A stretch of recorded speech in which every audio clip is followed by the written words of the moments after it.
It was a bad life decision. Was it the 80s? A lot of people It made a lot of mistakes in the 80s. it wasn't. Um, they don't treat you in jail like. Hmm. I'll leave it at that. I don't like the way it was treated. It was disrespectful, to say Hmm. the least. Rob Macintyre. That's me. I don't even know who that is. I only know you as Spray, You know me by an a name alias. I haven't heard in a long, long time. Yeah, what happened? What is this name? That was a nickname I had at boarding school Oh, when I was in high school. That to all boys. Set the it stage was for us. not. You're in the shower It was not. It was a. after gym class. I'm listening. It was actually in the weight room. I got This my is. Jergens. I got my lotion. Keep going. You're in the weight room. It's not nearly as bent over exciting rows. as you think. Bent over rows. And this is the reason I don't tell it, because it's not a good story. Oh, It's there was some herbal Weeder brand energy spray that you're supposed to some spray in your Twin mouth. Lab. I think it was Weeder brand actually. Oh, okay. And something like 20 or 30, something ridiculous. And so people were passing it around. What do they call that? Like, what do they call that? You like spray it under your tongue or something, and like, I know what you're talking about. I don't know. I mean, it's a long time ago. Disgusting. So Probably tasted disgusting. people were passing it around. I looked at it and saw how much it had sprayed a few times. I'm like, this is stupid. And I opened up the bottle and just drank the bottle. So that just became a nickname from then on. Oh, I thought it was going to be like you were like deadlifting. No, I wish it was a good story, but that's all there is. I thought it was going to be like you were deadlifting and you went to lift the weight and you couldn't get the weight off the ground, and then you just blew ass like against the wall and just sprayed it and covered it in poo. See, that's a good story, Oh. but unfortunately, the And truth is I more thought boring like than fiction. there was another situation I thought where there's like a female tied up and there's spray, and then I don't know. I just one thing led to another. Andrew and I were very excited, and now we're and that let wouldn't down. happen because I have a medical condition known as dejaculation. Mm. So it's a weird Oh. suction thing that goes on that I don't want to get into. D-jacked, huh? Yeah. You look pretty jacked for being D-jacked.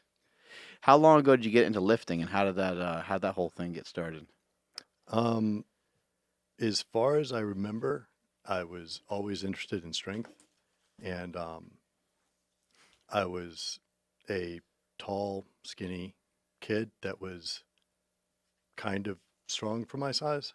And once I started working out, I didn't know what I was doing, but I'm someone who really needs to understand everything. So I got my hands on some kind of a book from the 80s on bodybuilding. I can't remember what it's called, but it had all the early to mid 80s bodybuilders in it, and actually had good sections on each body part, like describing the muscle and what it does. And I was too young to fully comprehend it, but I read it over and over, so I understood everything and started working out and was kind of good at it. And then it was like this, I never had any like mentors or anything like that. So it was a search for how to actually do it, because I had this feeling the magazines and stuff were all wrong. It seemed like, yes, 3 sets of 10. Everyone, no, this isn't right. Look at those guys. I mean, Right. You know, then so I'm not sure how old I was, but I think for Christmas I got Fred Hatfield's Power. Dr. Squat. Yep. And that changed the way I thought. Like it was the epiphany of like, it had cellular biology in it and stuff like Dude, that. what's wrong with us? Why do these things happen to us at such young ages? I don't know. Like, weren't other normal kids trying to like get chicks? We're like, man, if I could just think about some way I could make my legs grow, that would be so awesome. Well, I think it's maybe something to do with realizing you can manipulate your own body or something like that. Yeah. And I guess early on getting a sense of like how much 200 pounds is and is that good, you know? I just really hope for my kids, I hope they find something that they want to improve at. You know, like the level of crazy that I've gotten over the years about lifting. I'm not talking about like, you know, banging my head on a bar or anything. I just meant like, you know, the level of depth that I've dove into a lot of these things, reading these different magazines. I was never really a big science guy. I'm not a studies guy. I didn't really dive into that kind of stuff, but communicating with the best in the world, Yeah. communicating with the best bodybuilders, the best powerlifters, um, and yeah, I mean, going through a lot of articles and books, and just being. I just remember seeing like whenever I saw something new or different, I was like, I need to get that. What is that? Yeah. A new book from somebody or a new supplement. Um, so right now you have a gym. Mhm. Tell us a little about the gym and kind of how that whole thing came to be. The gym is Hard Nocks South, and it's named after a guy. Well, there's a Hard Knocks gym named after Dave Knock, who started it in the 60s, I believe. And He's no longer around. he is no longer around. He was a great guy and had the attitude of extremely hard work, and that's kind of through all the science and stuff I'm into. Like that's my bottom line is like, just shut up and get to work. It's a long, boring process, but the people who work hard tend to get ahead in the gym. Paint us a picture of what that gym looked like. Did you used to train at that gym? I train there occasionally. Yeah. So John Cena trained there growing up. John Cena. We need the music. Well, you did it right there. Oh. So that's Oh, it. okay. There we go. So it was He's right here, by the way. And you know what? This is bullshit. And I sent him a picture of this because this, like, I checked the weights on this, and this is, I forget. These are 75 pounds. This is like, it's not regulation. no. This is like 900 something pounds. I know he's a strong guy. But Someone didn't do their research. dude, I called him out on it, and he got mad at me. You know how emotional he can be. Oh yeah, of course. He stresses over every little detail. I'm kidding, of course. John Cena doesn't care about that kind of bullshit. Anyway, Who's your other guy? Jesus. Oh, So both Jesus JC. H That's himself. why they're there. Very JC. JC and JC. So anyways, it's like a warehouse type gym. That's what I always liked, and I guess I learned early on that's where you go if you're serious, no matter what kind of skinny kid I It was. looked like the gym that Lou Ferrigno went into and Pumping Iron. To kind of have that feel to it. Do you remember that? Kinda, but the ceilings are lower. Like it's hard to do overhead lifts in there, The And kind of gym that just looks like it smells. You're like, Yeah. that gym looks like it stinks. That's when you know you got a good setup. yeah. So found a warehouse and made a gym, and that's pretty much kind of put it together with that idea of like is the attitude the place Right. has, much like super training. Right. Like that's what really makes a good gym, and it's not I'm not saying it's like a tough guy attitude, but it's just like you're going there if you're serious. Right. Well, the pictures on the wall, I mean, they're not, they're not it's the things that can't be faked. I mean, it's people that have been in there, and it seems like a lot of life has been lived inside that gym. Like when I went there and saw the photos on the wall, obviously there's old photos of old lifters, Ed Cohn and all these legendary lifters from the past and bodybuilders. But then there's your clientele, the people that you work Yeah. with. Tell us a little bit about that. Who are these people you're working with? Well, nowadays the talent from the WWE has taken over my life, and so I have a lot of them. Which Talent, we're talking about girls, right? well, talent by definition would also encompass men, although Oh. the level of talent might be Oh. different. Disappointing. So that's pretty much what I do, and it's a weird thing because it's not always in the gym because they're Wrestling's remote. fake. These guys don't need to train. They train for real. They might wrestle fake, but they train for real. And so that's kind of where, being a strength coach, my thing was like strength and power type athletes.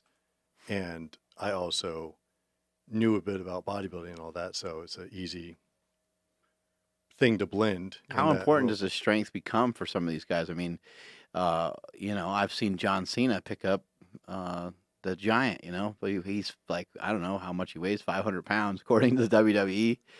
And some of these guys are shoulder pressing some of these other athletes over their head, and I mean they must have to be pretty strong to perform some of the moves that they do. And then I'd imagine that the strength is probably even more important just for recovery of what it is that they do. I think there's a few different levels to that. There's having you have a double-edged sword with having mass because you're hitting the ground harder, but you have more padding in a way. So there's that. But strength, like any other sport, there's a base level you need, and then I think every athlete has his or her own, how strong, how much of a squat do you have to be a good sprinter?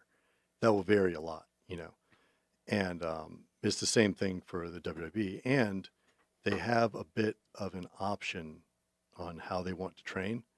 So some people really train for strength because that's what they like. And some people train more for simply aesthetics because they like that better. So I'm open to listening to what they want, and then usually they're open to me telling them what I think they should do, and then we kind of blend our ideas together. When you started to work with wrestlers, did you look at for example, football? A strength coach might say, "Oh, average play lasts, I don't know, 5 seconds or whatever amount," and then there's the clock in between, and they got that X amount of time to get back to the line of scrimmage, and then the next play goes, and there's X amount of plays for the defensive players, X amount of plays for the offensive players and stuff. Did you ever break wrestling down into those finer points of like, hey, it looks like when these guys do a 6-minute TV match, they fall down X amount of times, or this particular guy, gets up this way, or do you ever like analyze it in some weird, crazy, broken down way? I did, and found most of it, I wouldn't say useless, but not very useful. I did that more for injuries. I started to try and look at trends in injuries, which is kind of not possible because I was looking at ways to do my job better. But I would look at injury list and like, okay, his shoulders hurt. How did he do that? Maybe I did something wrong. Maybe I could train him better. And it's like, okay, he fell off a ladder through a table. Well, yeah, that will hurt your shoulder. So it's usually things like that where, it's not, it's the unpredictableness of like most sports are unpredictable that way, but wrestling's really like you're doing a lot of stunts, and it's dangerous. Were you into wrestling as a kid? Mildly, like off and on. Yeah. I was never like obsessed or anything. Yeah, and I missed a lot of the Attitude Era, which most guys our age were into. But I knew what was going on, but I didn't feel like I was missing something if I missed a week. Right, Degeneration X and all I that. got more into it when I learned the business side, which was more interesting to me. But yeah, I did look at the match, but the matches vary so much. I mean, you could be not even in a match one week, Yeah. So besides things about like sometimes cardiovascularly, when doing some cardio stuff is more interval based, or I like strongman stuff a lot for wrestling because wrestling tends to be go, go, go, and then sell, sell, sell, go, go, go, sell, sell, sell, so it's bursts of activity rather than wrestle all the time. Right. These guys need a tremendous amount of conditioning. That might be something that people don't really realize. Yeah, but a lot of it comes from the ring itself. Like any, as you probably know with aerobic activity, it's even more specific, I think, than strength. And if you're very good at running, that doesn't mean you're going to swim that well. And people get confused. Like, I don't get it. I can run 15 miles, but I get in a pool and I can barely go and I'm exhausted, So I think the best thing for conditioning is to play your sport or a version of your sport. And like I said, so we do, if someone's having trouble with their wind or something like that, we do some conditioning stuff. But I've actually tested VO2 max, and 2 guys that thought their condition was the worst and they were really worried about it had the highest VO2 max of everyone. Wow. And what it really was they were just holding their breath in the ring or getting nervous or something. They weren't.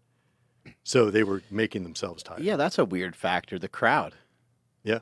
I mean, like, you're training on a bike or whatever it is you're doing, or you're going for a run, and now you're in front of, I don't know, 30,000 people, or It's and not. then That's what I'm saying. It's not the same, So you right. can't really running the ropes and stuff like that is better than anything else you can do. But I do even like the prowler. I think is really good. Just Right. for the I'm going to push it really hard. Now I'm going to rest, and I'm going to push it really hard. Mhm. Now I'm going to rest. Seems to be more effective than just straight 40-minute low What do you cardio. think? Like, what have you seen lifting do for you? Let's kind of start with that. Like, you got into lifting at a young age and kind of became obsessed with strength. Um, and you have the physique of a power athlete, I would say, slash bodybuilder. It looks like you're really lean. Looks like you're in shape. And if you want to do a bodybuilding show, it looks like you can do one. But we lifted with you this morning, and your strength levels are good. Um, what has lifting weights done for you, just as a person? Period. It's a very big question. Oh my God, Because it's a it's very big podcast. I mean, it's helped my profession, obviously, because I learned things for myself that I could apply to other people. But besides that, I think it was the discipline and understanding that good things take a long time, Yeah, especially when you start young. You're long time. Like, what do you mean by long time? like years and years. It Yeah, takes years to reach your athletic or strength peak, and to understand that and like, okay, well, here's my bench workout, and it doesn't really matter, but in the scheme of things, it's all going to add up. And to have that, I remember looking at Powerlifting USA when I was younger and looking at like the meet results of hmm like whatever weight I was, like, okay, I bet I could do that in like 4 years, like as a kid. And unfortunately, I didn't have the math right because I was judging the rate of my development when I was young, I So I'm like, oh, so I'm definitely going to be the strongest man used in to the do world. that and map that out all the time. I was Yeah. like, man, I'm gonna do this in 6 months and all that. And it taught me how you can constantly improve, and you don't have to be stronger every week, but you can do something better. You could move the weight faster. You can move it with better form. And if strength isn't working out, try to look better. Like there's a lot of avenues to take. And just, what it taught me about the human body and all that, just I guess I think probably the most important thing would be the discipline of it, and just seeing that like it's not about tomorrow or next month. It's about where you're going to be in 5 years. How did this gym come to be? I mean, you mentioned about Hard Knocks South being in Massachusetts. I guess let's back the whole story way up, and let's Mhm. start out with uh, how did you meet John Cena? How did that start? We actually met in high school. We both went to a boarding school, and there was a handful of people that were into lifting weights. And by a handful, I mean like 5 hmm people that took it seriously, 5 losers. And so, we had a very small boarding school, high school weight room, and the school only had 400 students. So, you make do with what it is. And, just like any other kid, you're trying to figure it all out. And he had obviously immense uh, talent or genetics. He was I thought you were gonna say testicles. I thought for sure that's where you're going. possibly Yeah. that as well. hmm But I mean, he clearly stood out, and he stood out in that he stood out in a weird charisma way, even then, And so I would ask him what he did, but he didn't really know what he was doing. And I mean, he as a 17-year-old, like it's crazy what he looked like. I mean, he looked very similar to the way he looks now. And but that's the thing. I mean, that's the way some people are, and that was my first encounter with like, oh, whoa, there's a big genetic variation in the world, Was he about that heavy? I mean, because what is he nowadays? Like 235, 245, somewhere in that range? He usually sits like 250, Mm. and can have some lighter days or heavier days. But he was, I don't know his exact weight.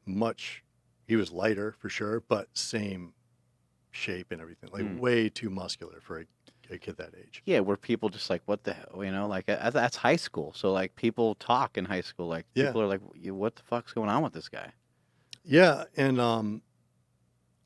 but I think you're kind of, you know, boarding school was pretty, even that. I have a younger picture than that on maybe even on my phone, but, As your screensaver. yeah, yeah. And, but, you know, you're kind of isolated, so you don't think about it too much. You know, it's weird, but, you know, it wasn't really a thing. Then, and we were good friends. We had similar sense of humor and all that stuff. And then he goes to college. I go to college. I do my thing. He does his. Long story short, he ends up in wrestling, and I've been a strength coach. And then so we kind of like, then like, hey, I can help you working out. We realized, and he was like, yeah, that would help. And there you go. So I started just teaching him some things he was missing. Like I'd see little things like, you should do this just for injury prevention, all this boring stuff, you know. And he had very much gone just into bodybuilding type training. Then which he was listening, but also, yeah, whatever. And his strength was way down. Like he used to be stronger, you know. Right. And so he hurt his pec. He tore his pec, and the doctors pretty much repeated everything I had said. So then he was like, okay, I'm in, whatever you say. Right. And that's when we really got serious about it. And then at that point, it was we started looking for a place to have a gym, you know. Right. And like I said, I found a warehouse space, and then we put it together slowly. This was about 10 years ago in '07, and then before the '08 Olympics, some athletes I had came to train, and he started seeing like, oh, I see what this is going to be. Like this is, you know, and then just kind of kept going from there. Was there a period of time where you were kind of thinking about it, where you're like, oh man, maybe this ain't gonna work? No, because that was never the, you know, the gym doesn't really, people don't pay to go to the gym. They Right. pay me to train them. Right. Okay. So the gym was just like a really cool place to have. And then and just realizing that over time we could build it up. So you weren't really nervous about any of that because you had knowledge. Yeah. And you could take the knowledge to you could apply it to any. I had been working in the industry for 10 years at that point. So you can apply it to any building that has weights. Right. Basically, right? Yeah. When you were in those early days with Cena, you guys worked out a lot together, you mentioned.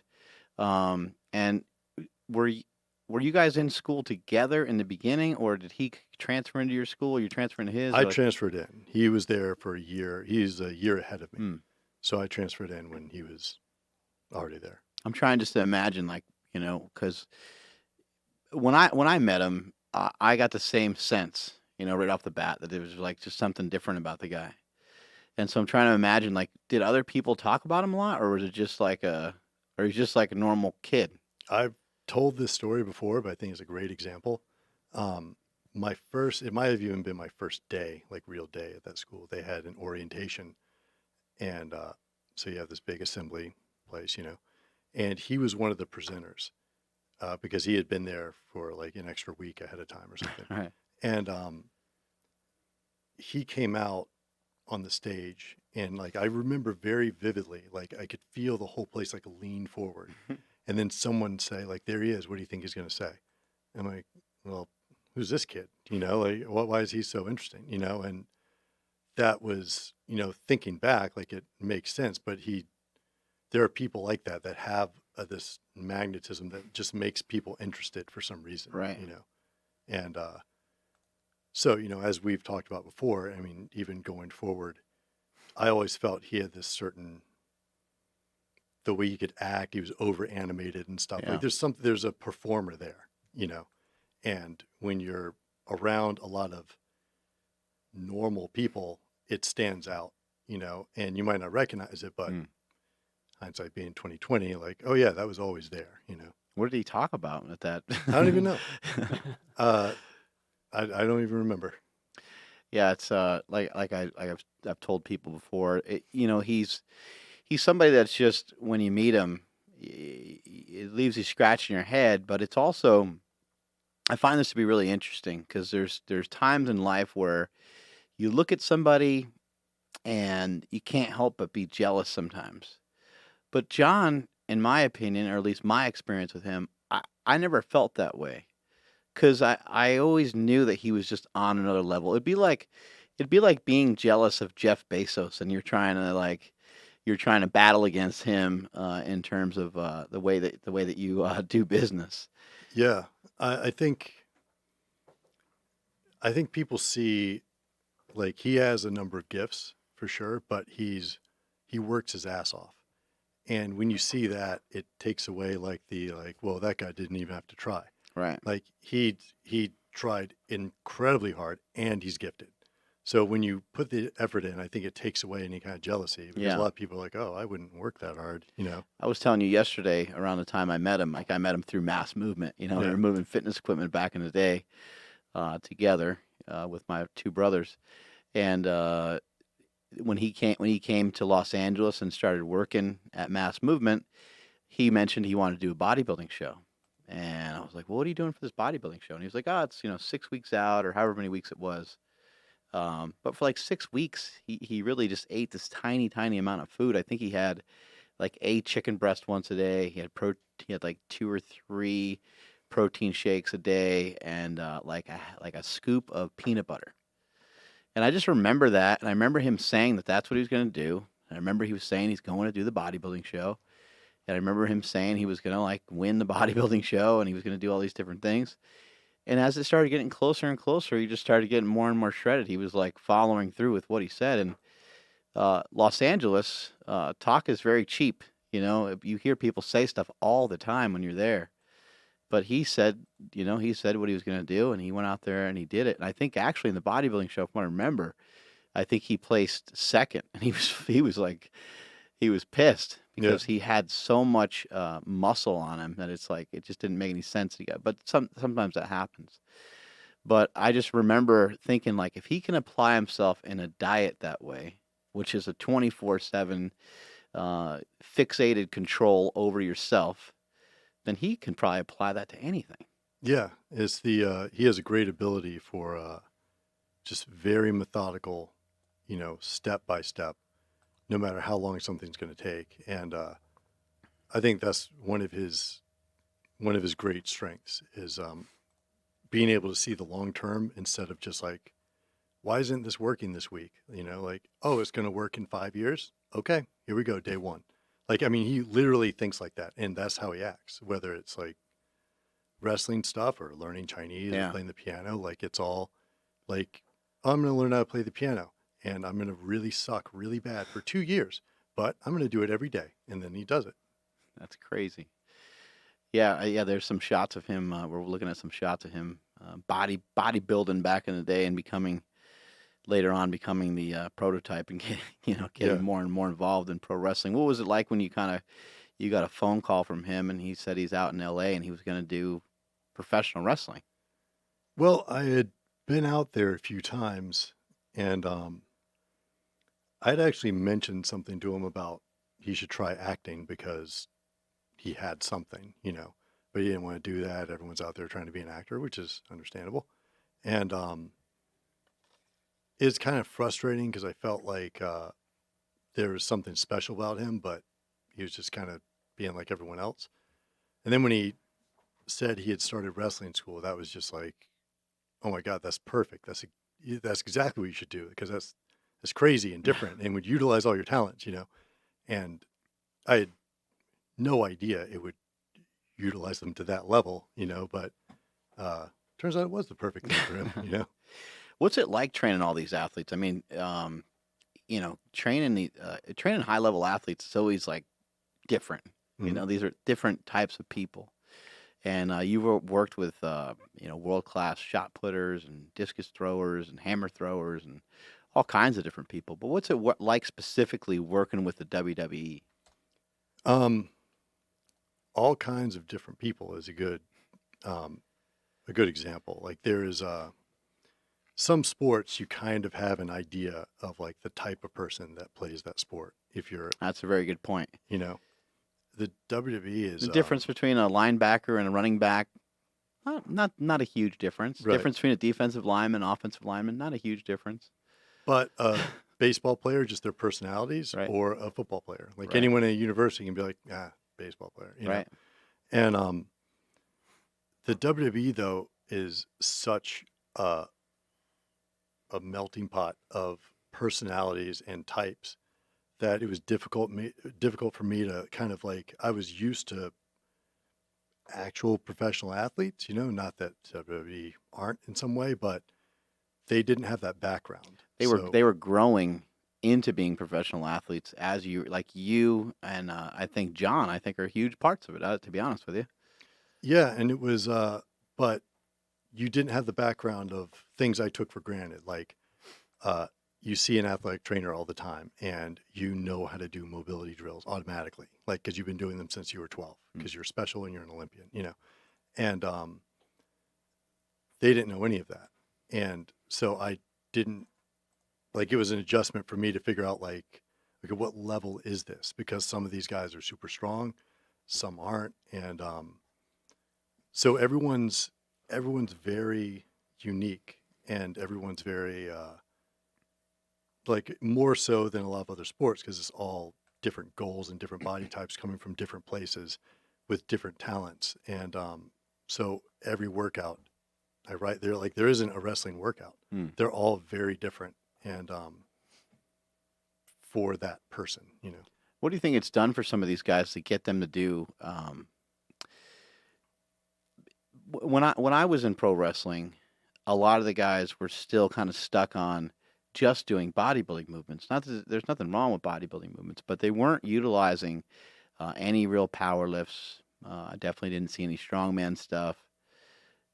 There might have been a couple of guys benching and maybe squatting a little bit here and there, but there was no cleans, no snatches, and there really wasn't a whole lot of powerlifting implemented. But you ended up bringing a lot of that to the table, and what has it done for these guys and girls? Well, I think again, there are some people that I train, like when I think about the workouts, were body part bodybuilding type stuff, Right. And then there are some people that I kind of have a more of a powerlifting base in mind. And I think that an important thing for me this could be general population, is to find something that you enjoy in terms of working out. So if it's the pursuit of strength, great. And if it's just the way you look, great. Or if it's just, I want to be tired when I leave my workout, all of that's valid. So teaching people that there's more than one way to work out, because typically people have learned bodybuilding. Do you believe there's more than one way to skin a cat? There is, and there's a Okay. number of techniques, but that's for a different show. I've been told that several times. Yeah.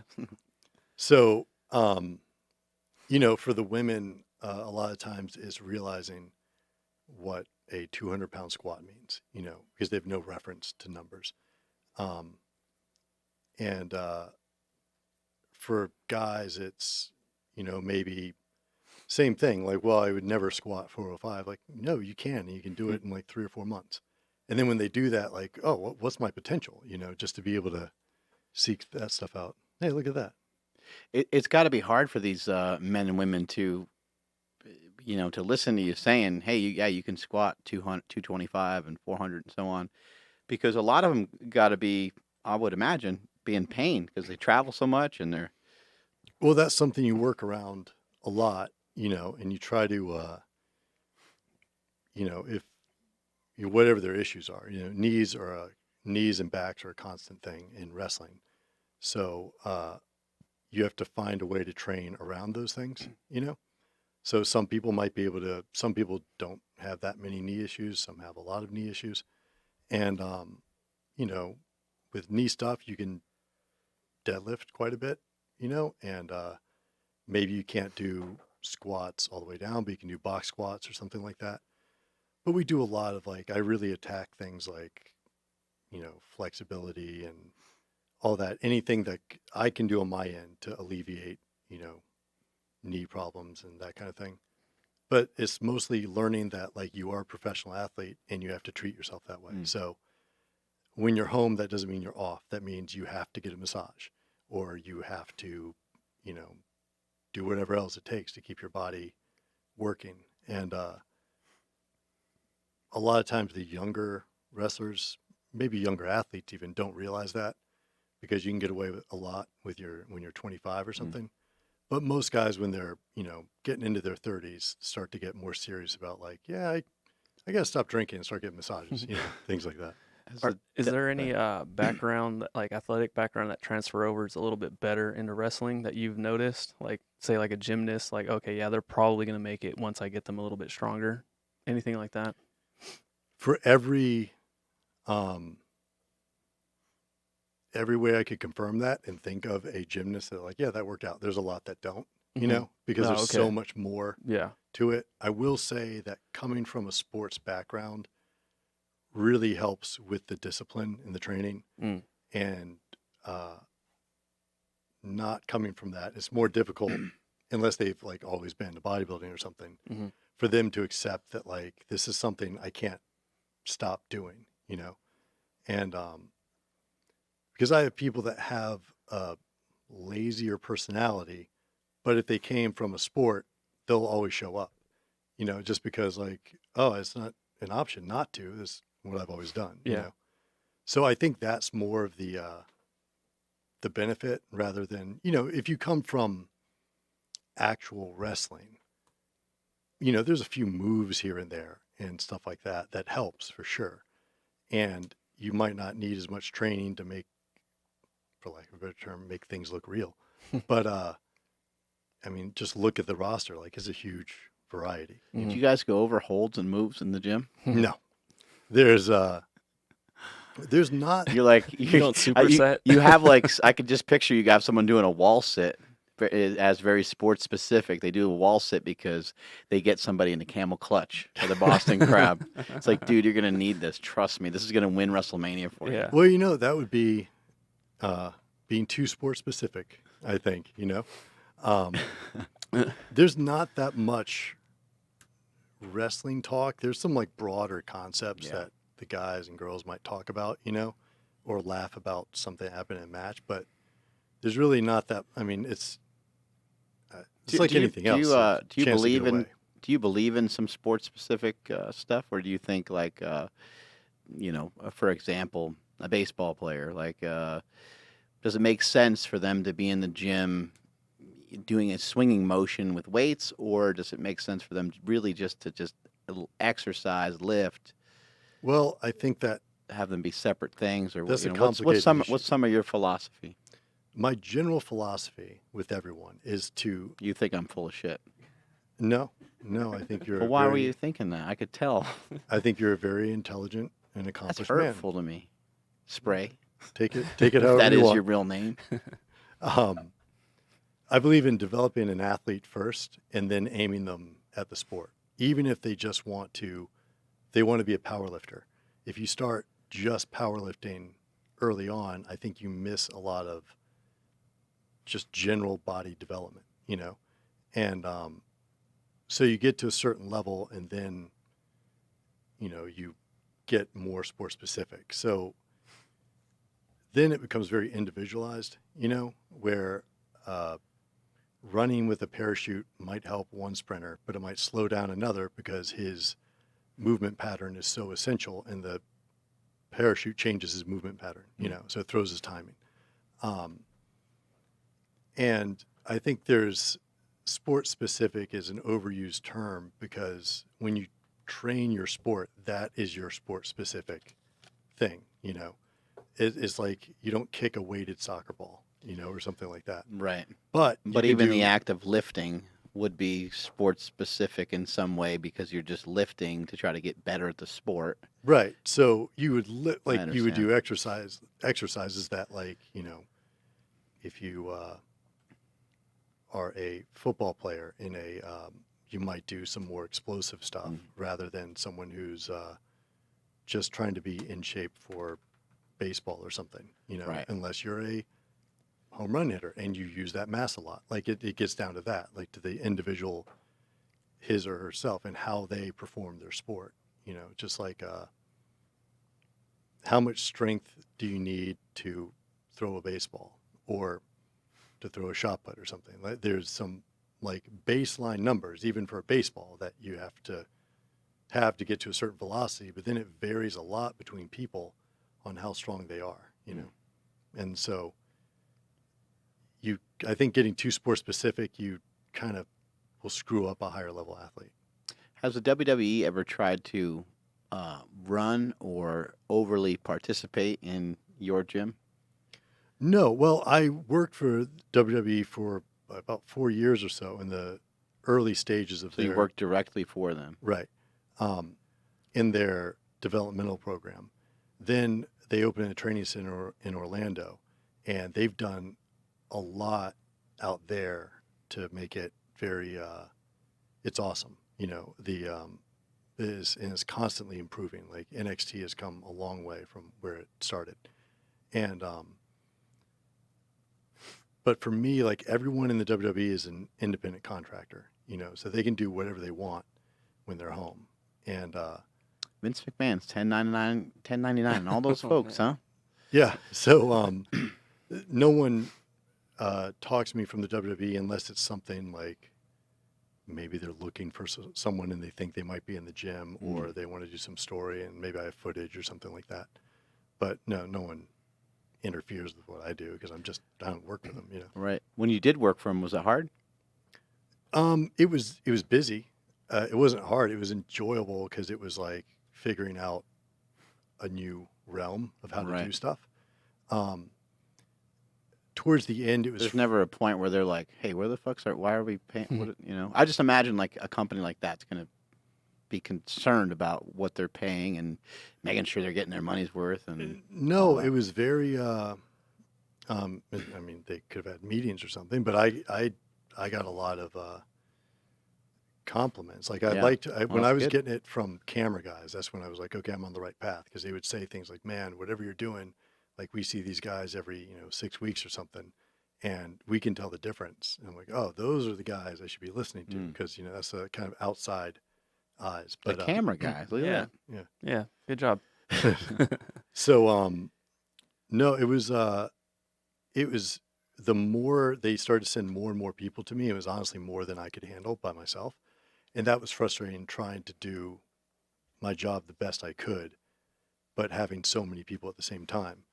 But besides little things like that, it was, Were you there when have you been around? I don't remember when this happened. When did the Chris Benoit thing happen? Where he, just for people that are uninformed, Chris Benoit, I guess, basically went crazy and he killed his family and killed himself, right? Yeah. That's the short of it, in his own home, I believe.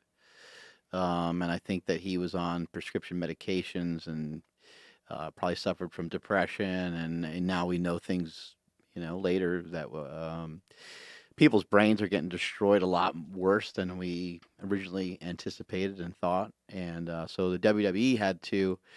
There's been a lot of deaths from people that have been professional wrestlers, and a lot of it has to do with not necessarily the WWE. A lot of it has to do with the rock star lifestyle that a lot of guys thought that they had to live. They thought that was the way, that this is the way we do it. Like, I'm going to go and I'm going to wrestle in front of a few thousand people, and then at night I'm going to rage and we're going to do A, B, and C, and I'll be gone, 300 days out of the year or whatever. And that's the way the guys thought things were just the way they were. Were you around, when the Chris Benoit thing hit, or was that after? Or? I wasn't working for the WWE, but I remember talking to some guys about it. Around that time, when they started drug testing, is when people started to contact me, and that the classes change, kind of, just like a sports team or something like that. So it's a different type of person now than it was in the 80s or something like that.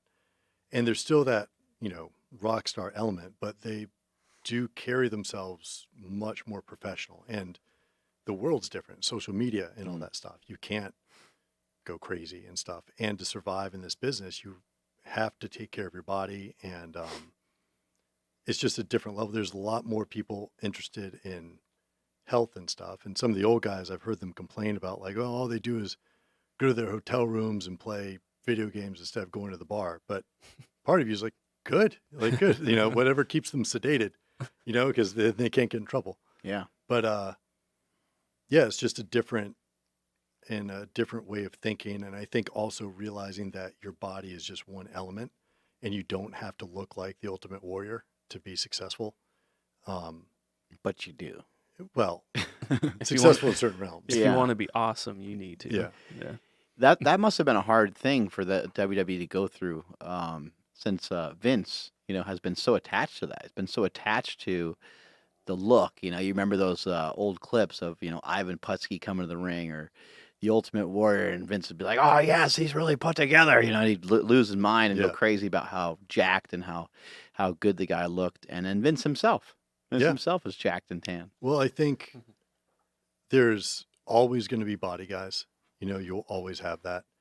And there's sometimes more than others at different time periods, So if it's whatever people like. If they're paying to see a guy who never touched a weight, then, I mean, that's something Vince is very good at, is what sells, And it's good to have a variety too, because that's kind of more interesting. There is a point, and anyone into like muscle stuff would like it, but there was a point in the WWE where like everyone, WWF at the time, everyone was jacked, and it was just like another jack guy versus another jack guy, and his head's purple. That can't be healthy, Yeah. So I think there is something to be said for like a 6'4" jacked guy versus a 5'10" guy who looks like he hasn't worked out. How is he going to beat him? Oh, he's going to outskill him like that, like.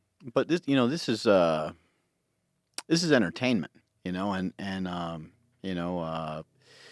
Brad Pitt, is not getting drug tested for doing a film like Troy, where he gets all jacked, or Hugh Jackman, right? Why did the WWE take the stance? They thought that the drugs were ruining the guys, or Well, I causing think Benoit situations like Chris Benoit's? Benoit was a big thing.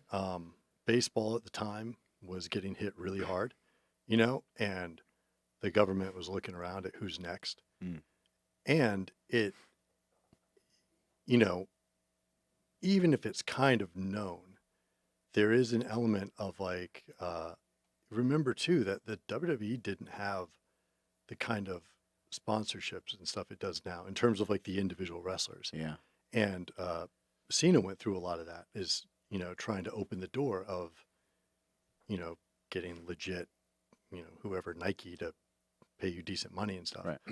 But when you look at the history of like, these guys, they look like they're on drugs and they tend to die. So yeah, I don't think so.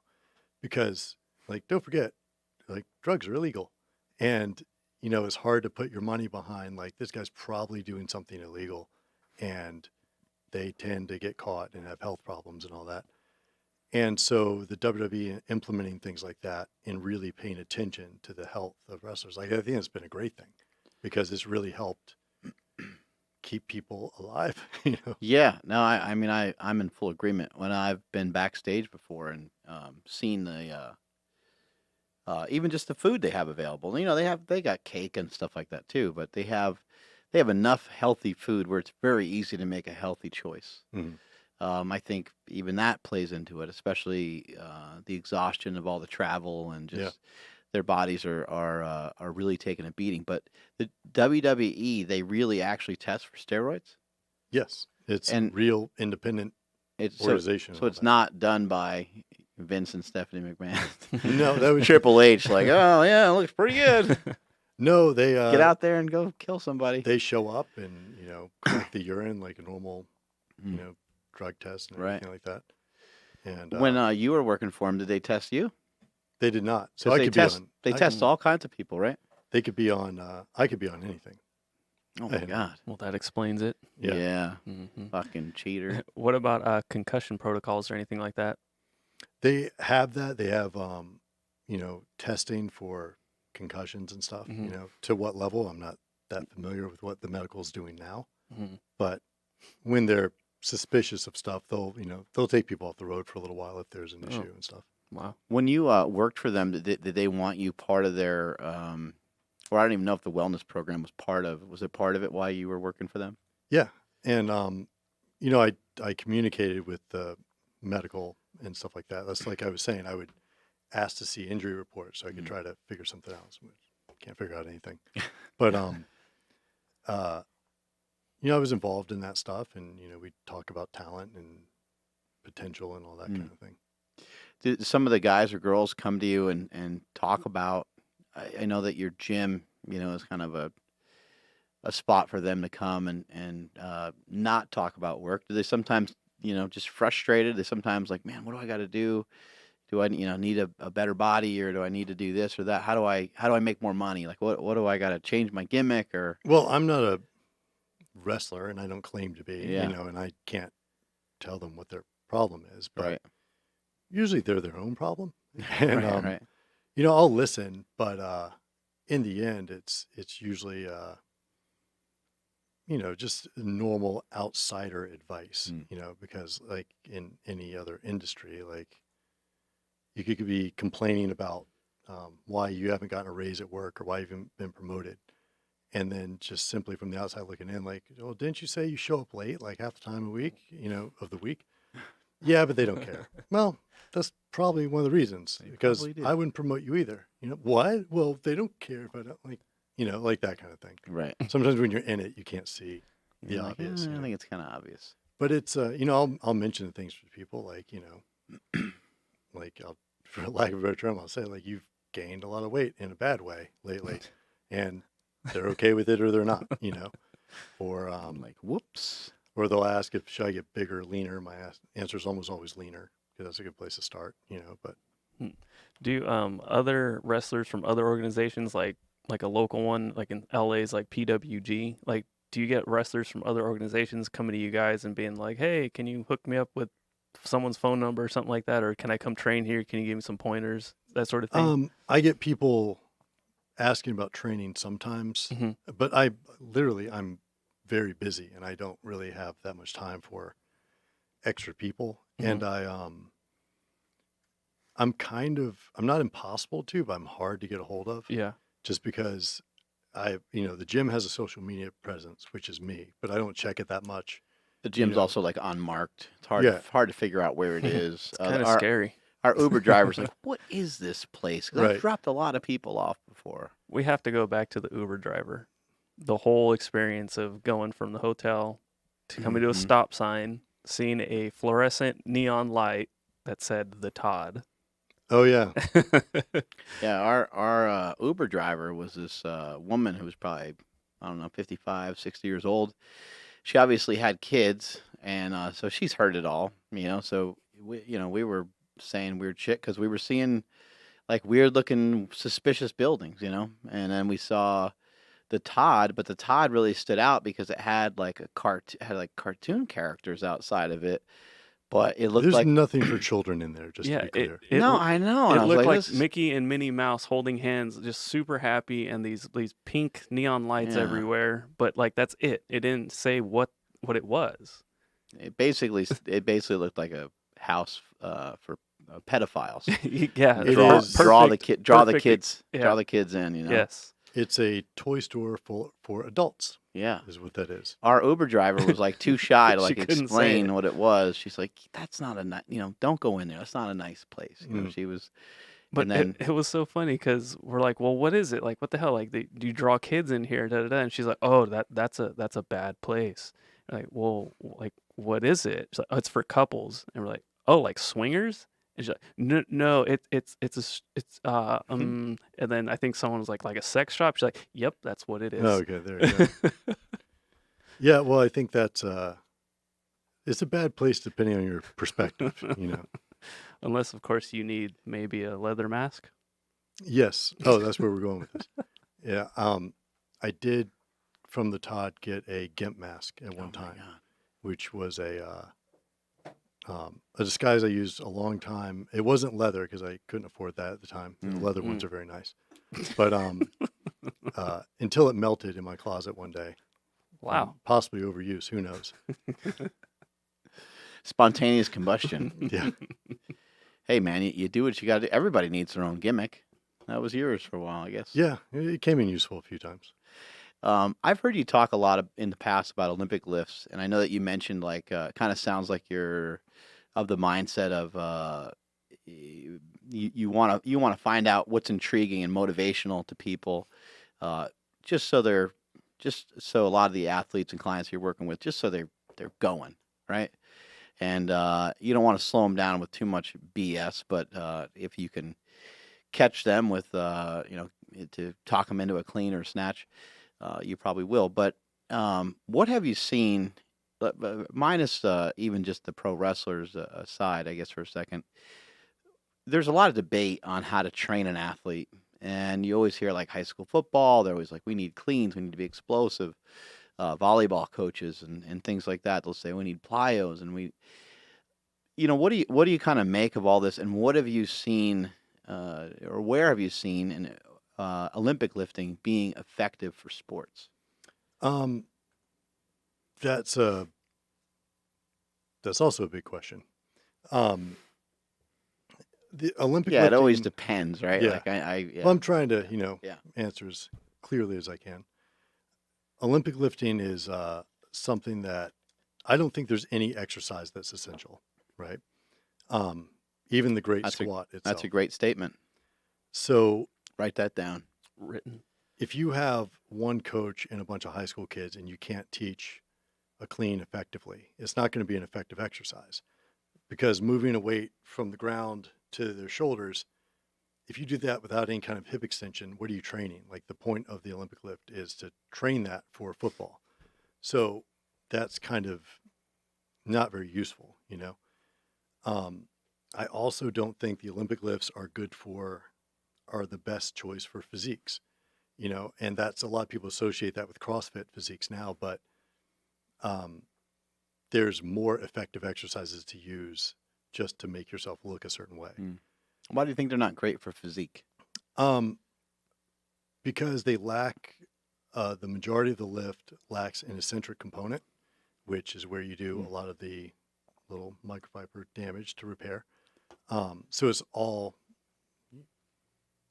I don't know what your demo is for this, but it's all lifting up on something and not really putting something down.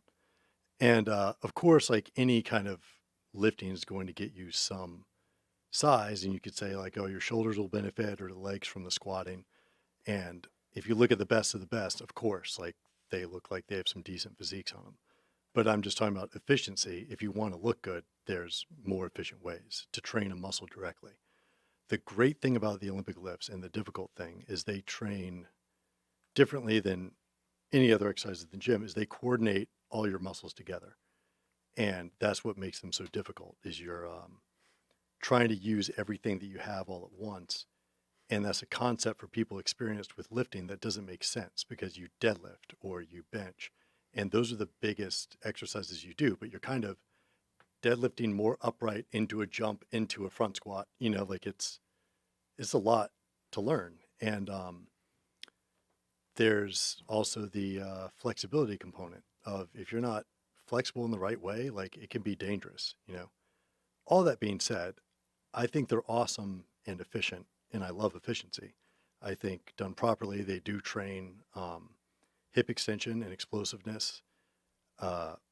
You could say they even teach some absorption of eccentric force when you're catching a clean and stuff like that from a sports perspective. For what I do, if someone wants to learn the Olympic lifts, I teach them. If they don't, it's not something I force, and I don't think is essential for wrestlers. It's essential for other sports, not essential, but more of the base of their training. Right. And because if you're a shot putter, for example, like, that's your event is a coordination of all your muscles together in one explosive movement. I guess there's also, the thing to think about here is that there's thousands of variations of Olympic lifts. And there's things I use, like, I take things from the Olympic lifts. I use a clean deadlift just to the knee, just as a hamstring and glute exercise. I use barbell complexes, high pulls and stuff like that is shoulder exercise. But to learn to snatch properly is a very difficult thing for a lot of people, especially if you're already established as someone who lifts weights. Women do better with it than men do. When it comes to movement like the snatch, like I mean, it's extremely difficult. You're going down to a full squat position. You got the weight over your head. Have you noticed that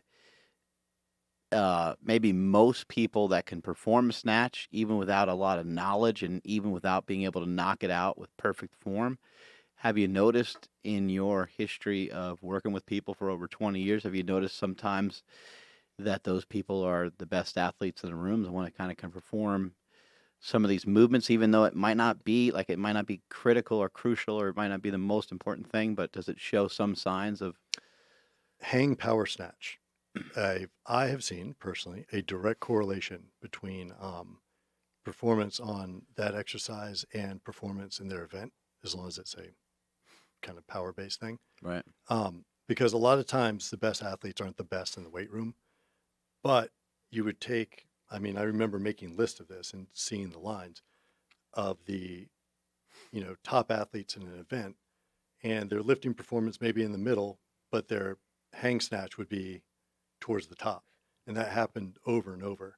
And I think that's because of the coordination, and a lot of sport is being able to turn muscles on and off very quickly. So an Olympic lift, you're pulling up on the bar and then instantly have to change direction. So you have to go up and then turn off, drop down and turn back on, and the speed at which you can do that is, it comes down to milliseconds of you make the lift or you don't. And that's also, you make it over the high jump bar or you don't, that's the, that kind of reaction time. And I can see that in people. I have some people that are not gifted in terms of speed that have great form, but it really holds you back in that lift if you just can't, turn that on. How were you able to get John Cena to be able to do Olympic lifts, into his, starting into his late 30s and now being, I think it's like 41 or so? That is a result of his determination and stubbornness. That was him witnessing some Olympic athletes doing the Olympic lifts in their training, him trying it and being terrible at it, and then deciding, no, I need to learn this. And once he realized, he likes to use the analogy of a golf swing. That's what it is. It's like you're always trying to perfect this thing that you'll never get perfect. And it just became a new challenge. And seeing the methodical nature, and he had, he's blessed with, so look at, there he goes. Look at that face. He has a great snatch face, one of the best in the biz. Yep. He has really good hip flexibility, and that helps him be able to drop under the weight more effectively than most people. And he represents one of the best all-around athletes I've trained. He's not, he's very strong, but he's not great at any one thing, but he's kind of good all around. Like he can run, he can jump, he can do the Olympic lifts, he can do the power lifts. Yeah, if you said we're gonna do a curl and an overhead press Right. and a deadlift, like he'd probably kick most people's ass. And I think that's, so I didn't have to encourage him too much because he took to it, because that's the kind of challenge that he likes, is a very long-term, you can see your progress, and it's been difficult for him because with his schedule, you can't train them as often, and that's a very much, the more complicated the physical task, the more you have to practice the motion, A squat is less complicated than a snatch, obviously. And so it's like trying to work Olympic lifting training into his normal life, which is kind of difficult. And there's some squatting life right there. Yeah, 485. Uh, Well, according to the yeah, around the that. post. Off a little bit just because the pound to kilo Bar or whatever, yeah. It's amazing to be able to lift these kind of weights while traveling as much as these guys do. That's always the most fascinating thing. And then John has had he's he's had some really serious surgeries. He's got Hmm. some pec tears and stuff. I mean, how are you working around these guys' schedule when it comes to that kind of stuff? Well, we talked about this the other day. I tell people that discipline for a professional athlete isn't showing up to the gym, because you should be doing that. That's normal. It's like getting a pat on the back for brushing your teeth. It's I could really use that. yeah. The I'm at once a week right now. the discipline is doing the stuff that sucks, and it might be taking time off or going to rehab for an injury twice a day, and for weeks, and the most boring, repetitive motions. And he's really good at remembering, I'm paid to do this, so I'm going to rehab twice a day, and I'm going to give it everything, even if it's like, okay, 8, 9, like, no matter how boring. And people have said he's a fast healer, which he is, but they also don't realize he's a great rehabber. Like, he does that stuff, and I can tell you, like, no matter how boring rehab is, like, the people who put that work in come back faster. Big surprise. And I tell everyone, even if you think rehab sucks, even if you think it doesn't help, do it. So when something goes wrong, you can say, I did everything in my power and something went wrong, so it's not my fault. If you don't do that, then it's your fault. Like, you only showed up to have your rehab sessions. Why do you think you're healing slower? So he's very methodical that way, and I have a good idea of what he's capable of. So I can get him back into working out, I think, faster than a normal person, because I can observe everything, and I've seen enough to know that, like, that range of motion's good. We're going to stop it there, and, just do everything we can. Um, when it comes to training these guys and girls, what are you doing? Are you doing anything specific with their diet because of the travel so crazy? I mean, they don't. It's got to be hard for them to have time. Meal prep's got to be not impossible, but I'd imagine it'd be difficult. I used to do diets, but I stopped doing it because I hate it. Mhm. And specific diets are really difficult. Like, you're just always going to be fat. Well, it's Sorry.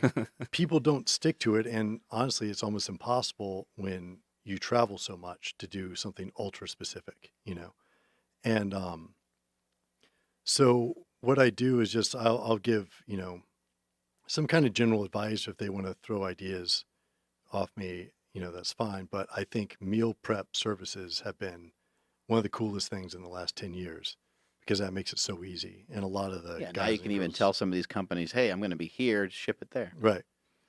That's like one of the best things ever. Yeah. And that kind of thing. And they do a good enough job on their own. A few of them have diets from people, or they'll use them for a while to get in a certain shape or something. But with diet, I encourage people to really know themselves. And most of the time, if you cut out the bullshit, you're fine, for general purposes. They're Then, active enough. yeah. I mean, even beyond that, even normal people, if you're drinking a bunch of soft drinks and stuff, like what you're doing. If you're eating donuts for breakfast and drinking Mountain Dew throughout the day, Mhm. like, You're Donuts. probably happy.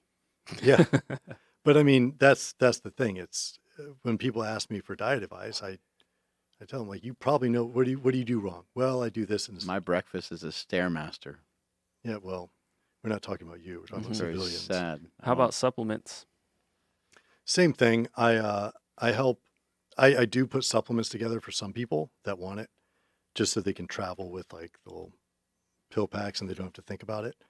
But I'm a conditionally specific supplement person. I think most of them are a waste of money, but in the condition that you're a wrestler and you don't sleep that much and you have a certain schedule and certain needs, then they can be very useful. And same thing with everyone else. Like, if you eat pretty healthy, you exercise regularly, and you get your sleep, you probably don't need supplements really. But if you have a night shift sometimes and you work out like a maniac because you're a power lifter, then you might need to supplement your diet with extra nutrients or something. So, and again, that's kind of individual with what someone needs, or blood test results and stuff like that.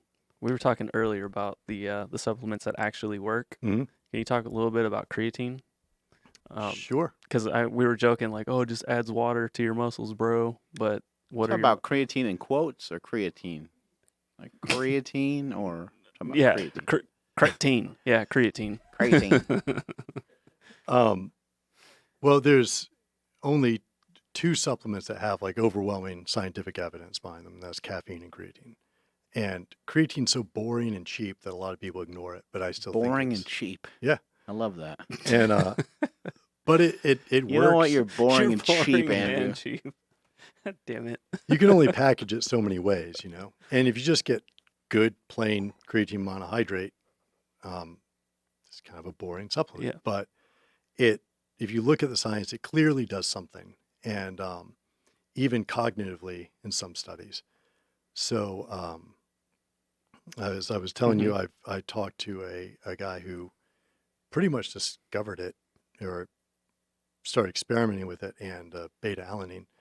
And he had a really good point, is that we don't consume as much creatine, even in steak, which comes from a cow and stuff like that. Unless you eat a lot of steak, we don't have that much like eat meats that have higher creatine content, like because we're not hunting antelopes anymore or anything like that. So we have less creatine in our body. And the reason it seems to work really well in a lot of people is that in a way, you're making up for a deficiency, which is the same as any supplement. You know, Right. my example is if you have scurvy, then vitamin C is a miracle cure for you. But a normal person, you might have enough vitamin C. It's not Well, going to that's do why that a lot of much. bodybuilders take supplements too, and vitamins and minerals because they, uh, especially like when somebody diets for a show, Yeah, they're not eating dieting, nutrient dense food, so that's an they can't important get it. time for Yeah, supplements. When you're dieting, you're not getting that many nutrient dense foods. right. So I think that's an important part to think about, like at least a multivitamin or something, just to make sure you're as an insurance policy, if nothing Yeah. else.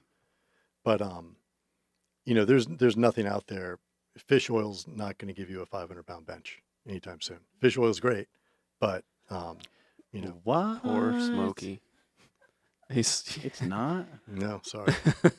How do we get 500-pound benches? Just more trend? That might do it, depending on the person, actually. I'm down to test it out. I think, what I'm gathering here, and just what I've seen, and being in professional wrestling for a while, I think that you've had a great influence on the way that the athletes are treating themselves nowadays, and I think that's amazing. Obviously, John Cena is definitely a huge part of that too. What have you seen over the years? I mean, these guys and girls, were not treating themselves great. They weren't eating properly. Now you're probably seeing them walking around with their food prep meals, and you're probably seeing them talking about sleeping more and training more. And I think this is kind of like a thing that people would not really understand. But I mean, I could just be blinded because I'm madly in love with John Cena. But I think he has influenced that locker room. I think he's had a greater impact in that locker room than any other wrestler in the history of wrestling. I think when you've been on top as long as he has, you can't help but be an influence, because even if you hate him, he's got to be doing something right, you know. And since he's a relatively healthy guy who really enjoys lifting weights and works hard, he's really a good role model, in terms of those aspects. And so, yeah, I think it's been a big thing. And you can, again, there's a correlation. Someone brought up the other day with, they went to a show and they said, big surprise, all the good physiques are the ones that go to your gym. And I said back, that may be, but, and this is probably correlated somehow, you just named all the hardest workers I know in the company, so there's something to be said for that as well, but those are people who drive an hour and a half just to get to the gym. Like, that's crazy when you have 2 days off. Right. John has I think on the wall of your gym or something. I can't remember if I saw it or if he told me about it. But he has his drug test results on the Yeah. wall, right? Yeah, I can't remember how that started, but we just started But stapling there's them up a there. few hundred of them probably at this point, right? Yeah, because he gets I think everyone accuses him of being on drugs until they shake his hand. Because once you see his bone structure, Yeah. you're like, oh yeah, you should actually be bigger. Yeah, I was trying to explain that to my son yesterday. I was like, Jake, John Cena's wrist, for some reason, I'm not sure why, but it's the size of my forearm. Yeah. No, I mean he's supposed to be a big guy, and Yeah. you see his I know his brothers, and they're pretty muscular and they're pretty big people as well. Right. So that's again, people really He's underestimate. part Neanderthal, though. Oh, I think a good Kind portion. of. He's a mutant, right? They say there's a small percent, but he's got to be 35, 45%, Yeah. something like that. He's got something's messed up with that pituitary gland, producing lots of growth hormones. But that's he also has a weird inflammatory response. It's he reacts very quickly to stuff. His body does, which is He'll respond to training quickly. yeah. But even like I'm, making this up, like, oh, I pulled a muscle, and if you feel it, it's like, whoa, it's already hot. What, it's really something's going on in there, Right. It reacts quickly. You Yeah. touch him that often like that? Very gently, in a caring kind of way. Like I'll cradle his head, and Pet him. A lot of Yeah. heavy petting. yeah, a lot of heavy petting. You have a lot of strong guys in your gym. A lot of strong girls. What are some numbers that are being thrown around at this place? We have a top 10. You have a record board that I saw when I Yep. was there. We have 2 record boards. One's a top 10 in bench, squat, deadlift, snatch, clean, and we call it overhead, but it could be a push press or jerk or whatever, as long as it's from in front, not behind your head. It's just so a lot of people that own a gym, a lot of people make up their own rules to be like ahead of everybody, and that's like a Cena. That's like a John Cena total, right? So he's got that that over the plate slow pitch that he could just hit out of the park. Is that what this is about? No, because he's not in first place Oh. on a lot of the lifts. Big E from Who's that benching right there? That's That's Stoneman? now known as Oh. Tyrus, Damn. who you might see him on Fox News as he's a correspondent. Believe Wow, it or not, he's handling some big weight. he Got long arms. yeah, he used to work as a security guard for Snoop, and Oh, came the and LBC. lost like 180 pounds when he got to the gym, but kept his bench. So good for him. What are some of the numbers we got thrown around? So here? the strongest guy is he wrestles under the name Big E, who competed in the USAPL Nationals in 2011, I believe, and he won. He has a 806 deadlift and I think high 7 squat and a 575 bench.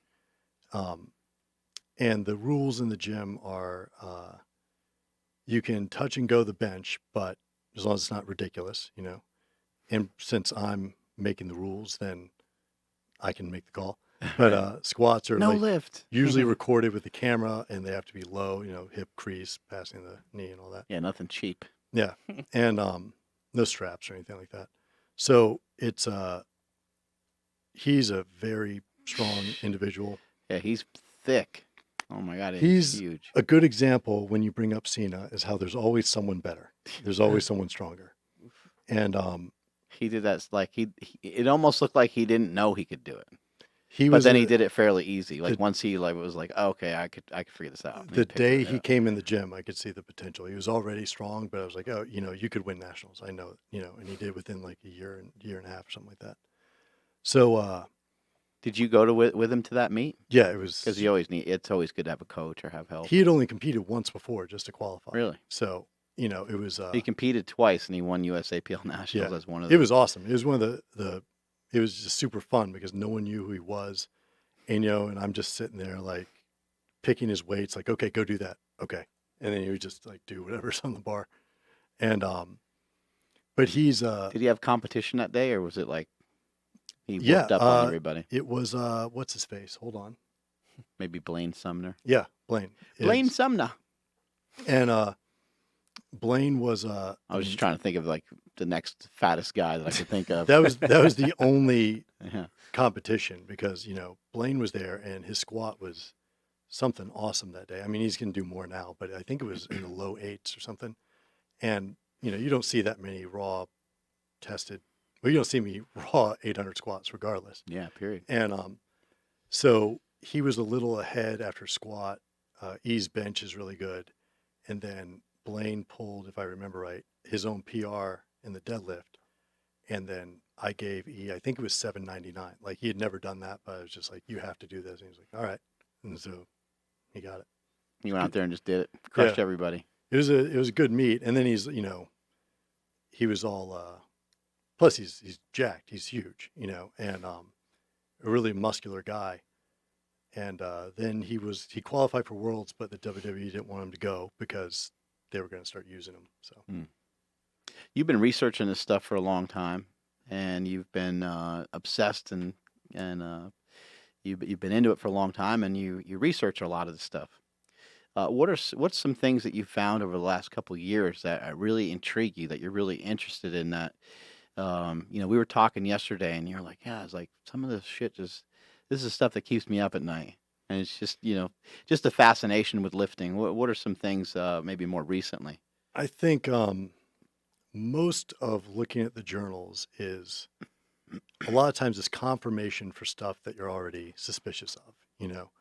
Like, you don't really need a study to say that, like, hey, progressive overload on the bench makes you bench more, but and whenever I see a study, I don't lock into it like, okay, this means I have to do this now. It's just kind of like you make these mental notes of, like Australian rules, football players increase their explosiveness when they do this. Let me think about that. Is that anything I could apply? And then you start seeing over the years, like, a few other related studies of, like, whatever the volume of jumps they're doing.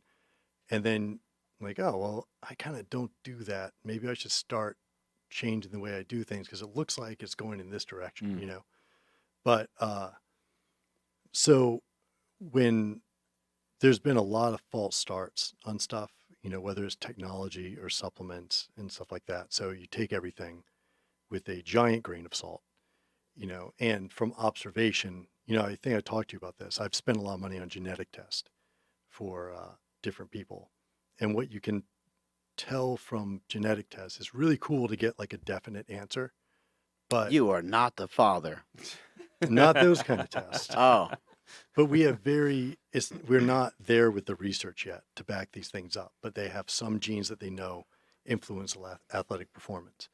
But that's like kind of saying what influences a very good painter.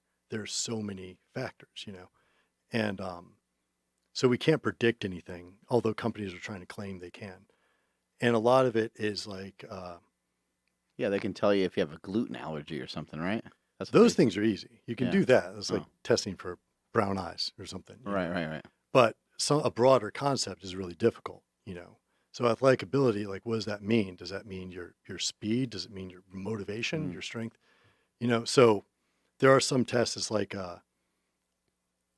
hey, you have a single expression of the myostatin gene. You might be more muscular than average. And that's from like a 280-pound muscular guy. Like, yeah, no shit. Like, I didn't really need the test to tell me that. Right. Because it's usually the people that really stand out. But I've tested a few Olympians and stuff, and it's kind of interesting in these early days of the data to compare, like, okay, do they really have this expression of the actin-3 gene, or is that just something the studies think, and stuff like that. So I keep up on the research, but I'm very leery of how things are done.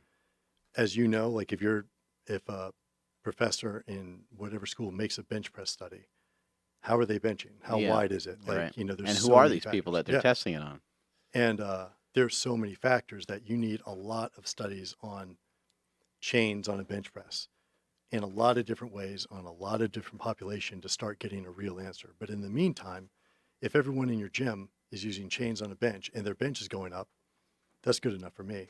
Right. So I'm a guy who, like I said to you earlier, if you have a spoonful of mustard and you're performing better, I don't care why. I'm interested, but great, do it. And if everyone does it and everyone's better, cool. Someone will study it eventually. So I try to think of everything like legally, which is weird, but when you have the money on the line of professional athletes, I think, like, if this person, which wouldn't really happen, could happen, if this person sued me or for some reason I got sued doing this, could I defend myself in court either scientifically or overwhelmingly anecdotally, So I really don't do anything too insane that I can't back up with a lot of experience or science, something like that. You mentioned yesterday that you kind of helped develop a recipe for finding like an it factor. WWE always talks about the it factor, and you hear people talk about it with celebrities and people that are in movies and all kinds of stuff. And they were like, well, we don't really know, what it is, but we know it when we see it. Can't really Yeah. define it. That was in the very early stages, and it was more of I wanted to collect data to start discovering what the it factor is, because everything in the universe has an answer. We just don't know some of those answers, and until you start looking, It's you a won't have an numbers answer. game, right, Dad? My dad's sitting over there. And so, it's some things that seemed impossible years ago is, it used to be the god in the mountain that made the volcano erupt. I'm gonna write this You know. down. Let me know. I need to pick up a score. Go ahead. Okay. Let's go through it. Do I have it? What? Do I have it? Oh, no. Oh, No, I mean, you might have had it, but it left a long time ago. Really? Yeah. ouch. What year do you think? 1977. Wow. Were you born in 77 or 76? 76. I was trying to You guess. peaked early. Yeah. I can't get it back. No, it's long gone, my friend. I'm It's sorry. gone. Yeah. I was gonna write down the formula, and then I was gonna get it, and I was gonna go to WWE. I was gonna challenge Cena. I had this whole plan, and now I don't even know where to start. Well, the it factor we're talking about is kind of the same I as saying, scribble this plan out. yeah, Not very good. it's kind of the same as saying artistic ability, and it is a huge thing to answer. Autistic ability, I thrive. I've noticed that about you. Mine's through the roof. You're actually a little too emotional, I think. for I think so, autistic too. Ability. I've been emotional today. So it's Although you did loosen up my traps a little bit for me. that was some good And my hips. man-on-man touching. Hey now. I don't know, what were we talking about? It factor. Mhm. Yeah, I think that stuff you could eventually come close to identifying key factors that influence it, but it starts with data collection. And that's what I wanted to do is like, what data do we need to look for? And I think with the knowledge I have of psychology, like you could do that. You could start figuring out what to look for. And not that you could absolutely predict success, but if you understand what you're trying to train, even like, how much of it is the way you speak, how much of it is your facial expression, how much of it is a natural ability, then you can start getting closer to defining that. And not just wrestling, but a lot of industries, I mean, we do that in sport. We try to look at Right. like, how much potential does this person have? And that's essential for sports and who to recruit, who to spend time in. And I guess with WWE, the huge thing now is, it's a business, and it's a legitimate business, and it has been for some years now. I know it's been making money for a long time, but there was a lot of things that were messing a lot of the athletes up, I guess. But having the it factor now goes beyond just being able to be entertaining. It goes Yeah. beyond being able to look good.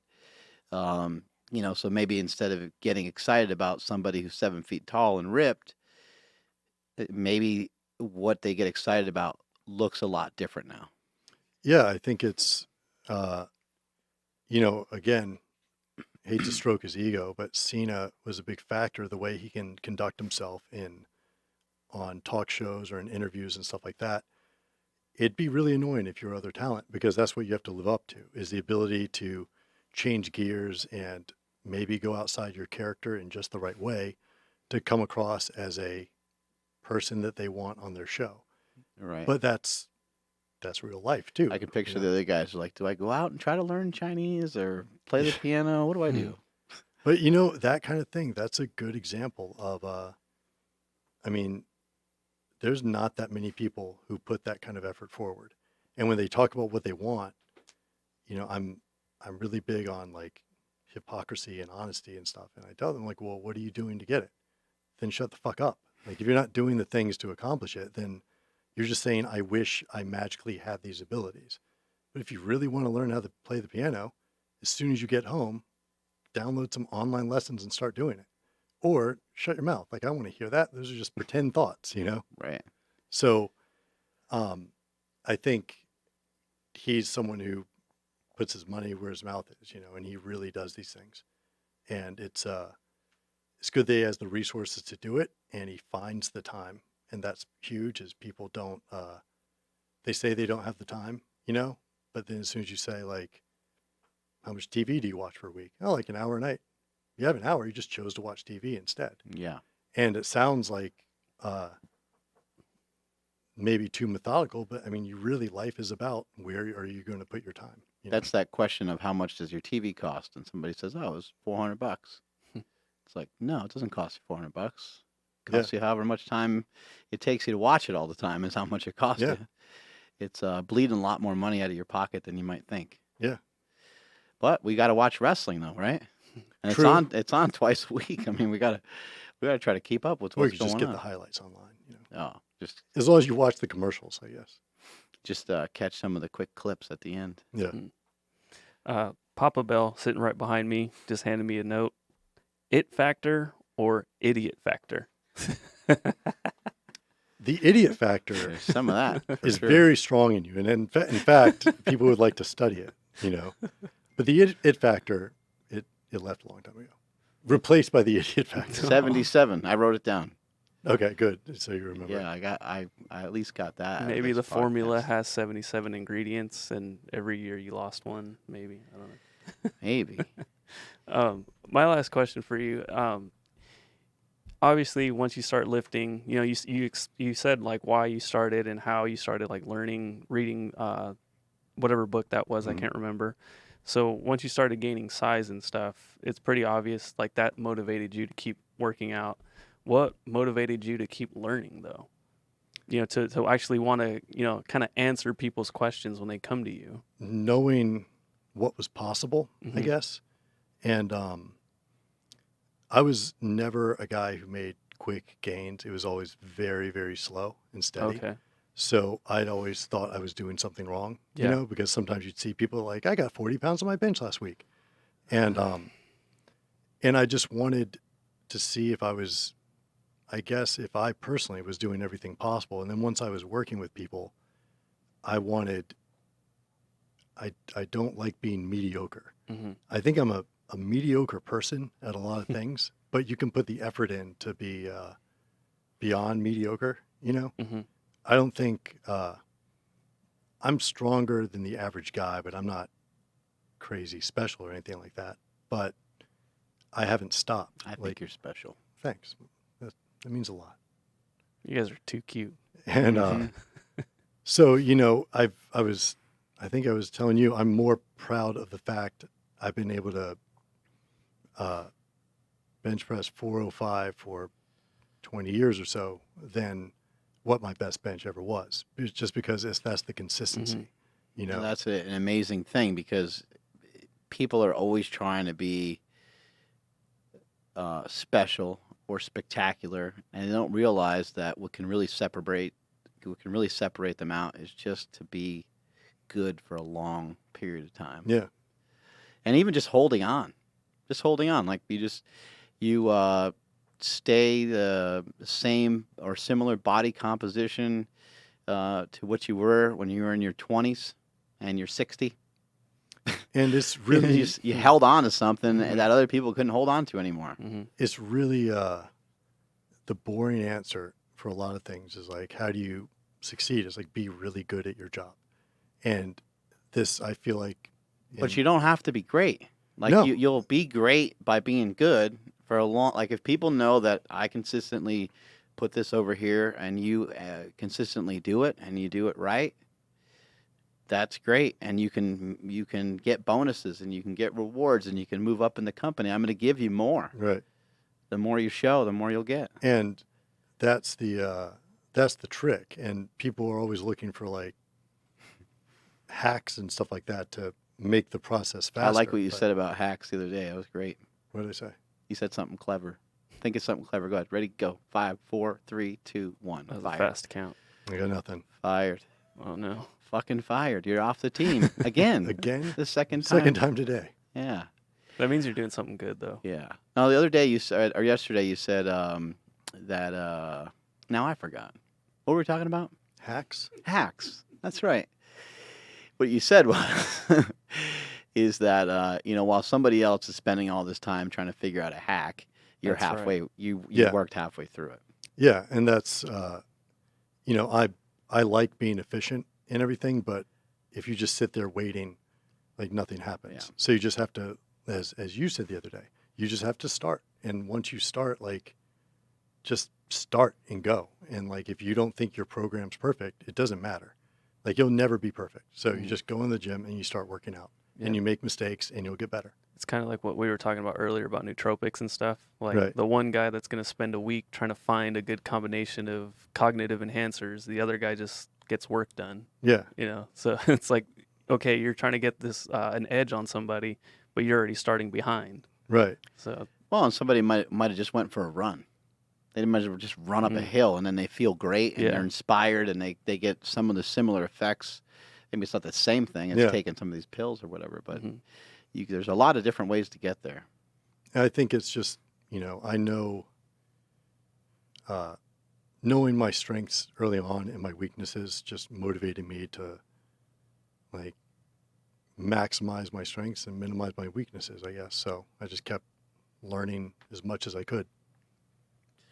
What do you know about some of these brutal John Cena workouts from the past? Have you fallen victim to some of these? Indianapolis 500 on a leg press, the 50s parties, some of the various torture. I know of a lot of them, and I think everyone who started in the bodybuilding realm tortured themselves. The one that got me the most, and I've told this story before. So you've done a bunch of these with him before. Well, no, this was, he said something about squatting 405 for 20. So, I'm a good bit smaller than him, but I've always been someone who thinks like, well, I'll just do whatever the bigger guys do and then I'll be okay. So I was going to squat 405 for 20, and I trained for a long time. It seemed like a long time, maybe it was, 4, 6 months, something like that, of building up. And I got to like 375, 385.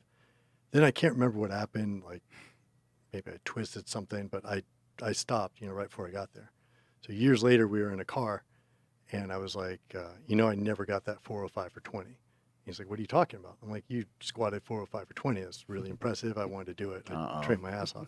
He's like, oh, I didn't even know what squat was then. That was probably like halfway down. Like, those things, I never squatted 405 for 20. And I was like, that was my only goal for like months of my life. That's all I thought about, and it never really happened. Son of a bitch. So technically I didn't lose either. So there's that. Yeah, I know that he loved doing these crazy workouts with just insane amounts of reps. I think a lot of this stuff he was doing in college. He's probably. always been pretty good at reps too. Yeah. For a guy who now hates anything above 5 reps, like he's good at it when he has to be. When you started lifting, were there other people that were supportive of it? Like, was your family supportive of it? Your parents, your siblings, or They were or were they like, this is weird? What are you doing? my parents were supportive, but one of the things that made me who I am, I think, is, you could say it slowed me down, is I really didn't have that many, like, no one took me under their wing or anything like that, and I didn't really look for that, I guess. But I had to find out so many things on my own. I got used to to get any answer, you have to research a lot. Right. And, just look and look and look. So that taught me a lot, because if you're looking for like, how did this guy clean and jerk, whatever, you end up about reading some guys from the 60s. Then you know all their names, and you know where they trained. Then you learn about York Barbell and Bob Hoffman, and like you read books on Hoffman, and then you read books on Joe Weider. Like, it all kind of spreads out. But that the fact that I felt like I was kind of isolated in my love of it and my drive to learn helped me learn more, and helped me like have that thought of like, just because no one else is there doesn't mean I can't do it, and that's to this day. Like, I'm my only employee, and I should have some employees that would really help, but it's still like I know I can get it done myself. Hmm. Oh, that's interesting. Do you think that the way that people learn now, do you think it's kind of screwed up because it's not the same? Like you don't have to, I guess, maybe do as much digging, and then also too, with the way that Google works, and that's primarily what people search, right? Uh, Google's just feeding you what it wants to feed you. You know, the top three are the only thing people are looking at, and do you think things have changed a lot in that fashion, and maybe there's something missing there? I think, well, I'd sound like an old guy if I said that I don't it's like all this. wrong I don't these like this days. Google machine No, thing. overall, it's like YouTube, Google, all that stuff is amazing and beneficial. And of course, there's some downsides. If I had access to those kind of things, like if I could get my hands on one training hall tape or one like the first West Side video or something, that was like, oh my God, I'm going to see a box squat for real now. Yeah, Like you never saw it. That was the only place is a VHS tape yeah, that was like shittily filmed or something.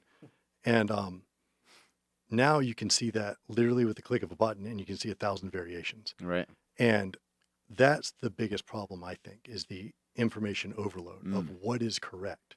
Because back in the You're like, day, oh, it's a there's, box squat, but it's not yeah, from. it Yeah, in the back in the day, there was one correct thing. It was how does Ed Cohn train or how did they do it at Westside, you right. know? Um, Now you have all these different opinions and it's just complete information overload. And it's hard for me even to sift through, and knowing the stuff I know, I see so much bullshit that people don't know even that are delivering the information is wrong.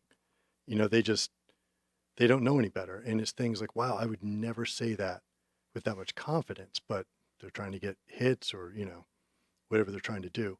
But overall, the access to information these days is absolutely incredible because you can get like any article ever. You can see 1,000 examples, but you have to be very careful about where you're getting your information from Mm. and know the right sources to look at. What's the deal with your app? My app is something I created for myself. It's called Moji, and I the company suggested Almost that. spelled Mogy, Mogy. Yeah, either way works, either pronunciation. So I needed a way to deliver workouts. Something that annoyed me was we don't collect the data from working out. But like I said, like if you start collecting data, you can start to get answers. So that let me deliver workouts. It's an app where I can create a workout on my computer. It goes to their phone. They, you know, put in their sets and how much weight they used, and it comes back to me. And then you can look at that kind of like a Excel, but I don't have to put the data in. So that expanded to outside just my use. You know, there's video examples with all the exercises and all that stuff, but now there's workouts for sale. If, you know, I don't train you, you can buy a workout, Mm. powerlifting, whatever. And it's me telling you how to work out and how to do stuff. And you might say, I don't trust the information coming from this guy. And that's fine because now you've eliminated one of your sources. But, you know, I just, it's a way, the biggest thing with my workouts that feedback I've gotten over the years is it's awesome because I don't have to think, you know, and I like thinking about working out, but most people don't. Mm. Like an athlete or a person just tell me what to do that's going to benefit me. It's a waste of my time to Well, and think even about it. somebody like Cena that loves working out, maybe he just doesn't have the time all the time to really think about, Yeah. how to methodically put this training block together so he can be leaner and stronger in the next Yeah. 4 weeks, right? So it's just, you know, it's the same thing my clients get. It's just workouts that, okay, I don't have to think. I'm checking boxes, doing what it says. Okay, I'm good. So now we're selling that online because people like it. Mm. Favorite TV show? I don't watch a ton of TV. Favorite movie? And I haven't seen a ton of movies lately. Movies you have Are to you a go book into. guy? Yeah, but movies I think you have to go into genre. You know, like favorite comedy and stuff like that. Favorite comedy? I have to go classic and say Airplane, just because it Oh, broke the yeah. mold. You know, and kind of Wow. opened the doors for other things. I love Airplane. Yeah. That's so good. What's your favorite comedy? I like a lot of that kind of stuff too.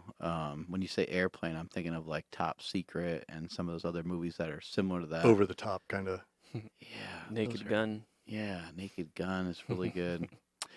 I like I like Dumb and Dumber a lot. Yes. I like Ace Ventura: Pet Detective a lot. That is a really good movie. And that's why we're friends, because That is those are my top two I mean, right that there. is that is an amazing movie. Ace Both Ventura. of those are amazing movies. Yeah. Dumb and Dumber is just brilliantly dumb. Oh yeah, it's unbelievable. What's your favorite TV show? Trying to think of a favorite TV show. I guess now, I'm only like one program at a time because I don't really watch a lot. Mhm. My son, who's sitting over there, we watched some Die Hard yesterday, and that was really cool.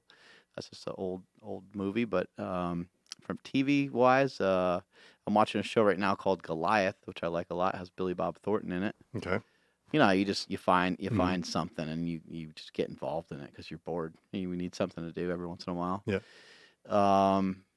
Let's see, other TV shows. Nothing even comes to mind because I really have not watched a ton of TV in years. But I guess I watch Walking Dead a lot. I like that show. What's your favorite song? Favorite song? I'd have to say "Nothing Else Matters" by Metallica. Oh, that's nice. Very, very pretty. Mm-hmm. And it changed I the can pace sing for it them for at the you. time. That's okay. Yeah. No, They- I can. They did a fine job, so I can. that's. Yeah, I can. How about you? You're big into music, right? I like music, yes. Do you think a hot dog is a sandwich? That's a great question. I'm going to say, I would say yes. I don't know the definition of sandwich, but you you have one piece of bread that's still connected, yet it acts as This is two where some of the pieces. controversy comes in. Yeah, Because But- like some sub like sandwiches, they're still connected, but it's still a sandwich. yeah. I mean, maybe the technical term for it is hot dog sandwich, where it has its own variation. You know, So that way you're not surprised when you get a hot dog. because a hot dog, if the bun comes apart as you're eating it, so now you have two disconnected pieces, it doesn't really change anything. I kind of think that gets the messy. criteria should be that there's two ingredients at least, minimum. So like a hot dog by itself, I don't think that would be a sandwich. It's 100 meat parts though. You know, so That's true. But you're talking like hot dog and then like bacon. But like if you just have yeah, right. Yeah. Or if you just have like peanut butter okay, you have a peanut butter sandwich. on bread, like it doesn't seem like a sandwich. Like it just seems like you're broke. Peanut might butter, be the- add some honey to it, add some Something. marshmallow to it, add some jelly to that shit, But something, then jam. that has the two slices of bread. You know, they're Yeah. separated, so I think that qualifies it as What a about sandwich. what about if you have one slice of bread And you and do the and the rollover? other slice? That's really bad. That's the worst. Well, and the other slice is the heel of the bread. That's not much of a sandwich Ugh, either. that's Okay, well, Like that's you a- wouldn't serve that to anybody else. You wouldn't serve that to a guest. That's a bad day. That's what that is. I would think that the It's a term rough itself, time. sandwich, means an object sandwiched between two other objects. So even if it's the heel of the bread, it's a shitty sandwich, but it would still be a sandwich on technicality. And So when I say I've been eating a poop sandwich without the bread for many years, it's not really a sandwich because it's not smushed between it just anything. means you've been eating poop. I've been eating, yeah. What if you have two pieces of buttered bread? Mm. Are you eating a butter sandwich or just two No. pieces of bread? No, you're not. It's not a sandwich. I think you need two different things going on. That's just There's like gotta be a toast. contrast. If you know, toasted. Yeah, It's just two toast. pieces of toast on top of each other. Mhm. I think bread and butter is underrated. Perhaps. Just like some really good bread and some butter. Are you hungry? I'm always hungry. Yeah. Right? What's your favorite food? Nothing really jumps out. I mean, okay, I'll say this: like You're from Massachusetts, right? Massachusetts and Georgia, kind of a combo. And Pizza's big on the East Coast. pizza is a standard, I think. Yeah. I mean, that's always a go-to. People can't help but say pizza. Yeah. But I do judge restaurants a lot by their chocolate milkshake, you know? So I'm listening. if they're doing something interesting, and then if you can see how they make I'll it, write this down.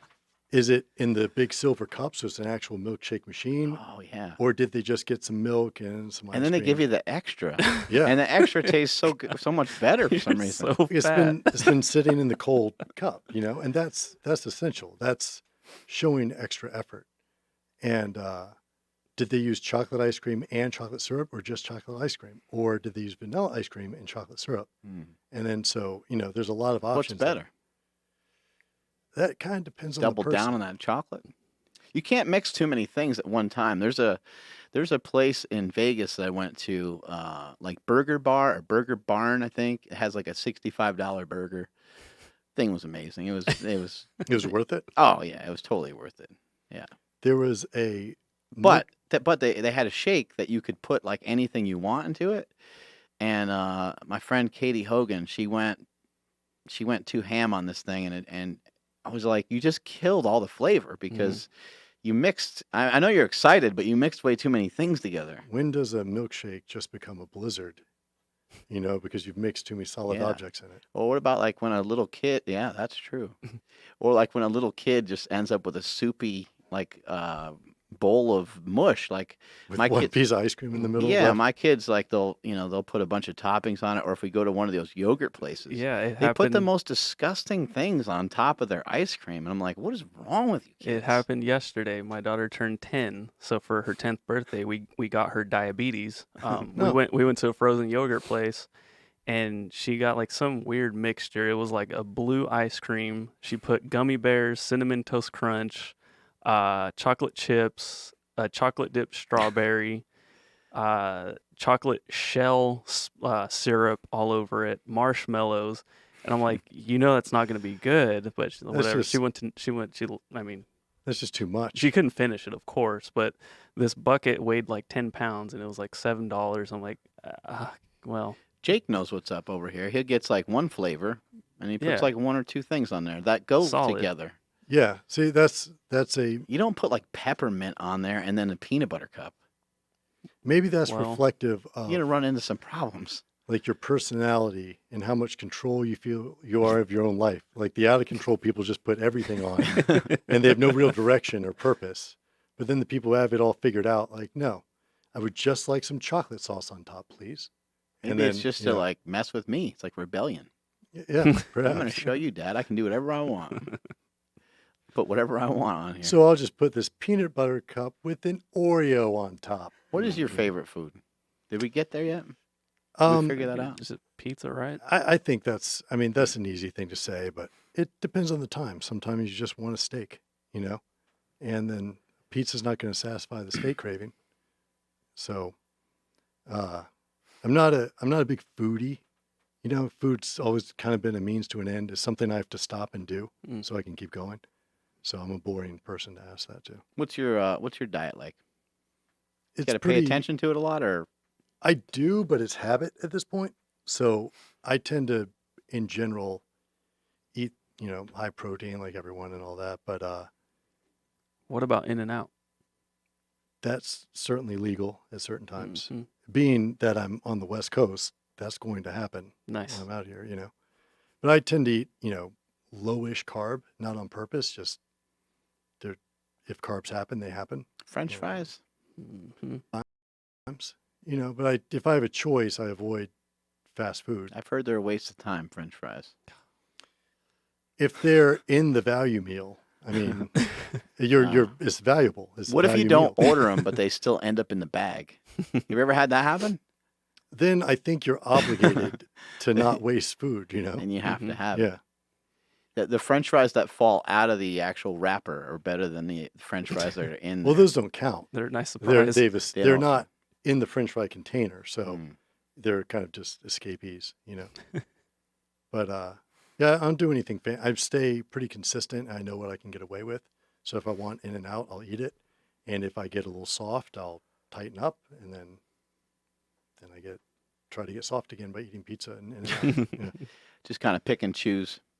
Do you program for yourself? You use your own? Do you just use your own app and put it off into the ether, and then it figures something out for you or something? I do. I work out with Cena, so I do a lot of his workouts, which are probably That sounds fake, by the way. Name dropping. well, I want to be specific. So it's like 80% of what I need, I'd say, as a person, if I was going to program my own stuff. But it's good enough, so I do that. And then maybe, little things on the side if I'm on my own for a while. Do you catch him sometimes on some stuff?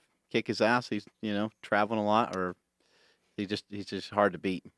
He's hard to beat, which is okay because my goal is always like I'm on the board for a few of the records, and my goal is to get myself off, but also Right. to stay you on. want to coach other people, yeah. Right.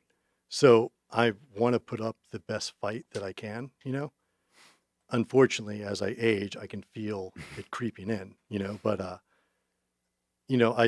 not doing my job if people can't be better than me. Right. And so with him, there's a few little things here and there, but he's got me on most things. Where can people find you? You can kind of find me if you online. want people to find you. It's hard to get to me online, but you can get there if you want. I'm just a little slow to respond because I have a lot of stuff to do, and I apologize, but a lot of people write trying to get in touch with famous people, but I don't do that ever. So please don't bother. And How Yeah. can I get Mark Bell's number? That's what they're all going to ask you. well, I put that on the website just Oh, okay, good. out there. So It's Yeah. just right at the top. Yeah. Any other questions over there, Andrew? We're all good? We're all good, man. All right. Strength is never weakness. Weakness is never strength. Thanks, my man. all right. Appreciate it.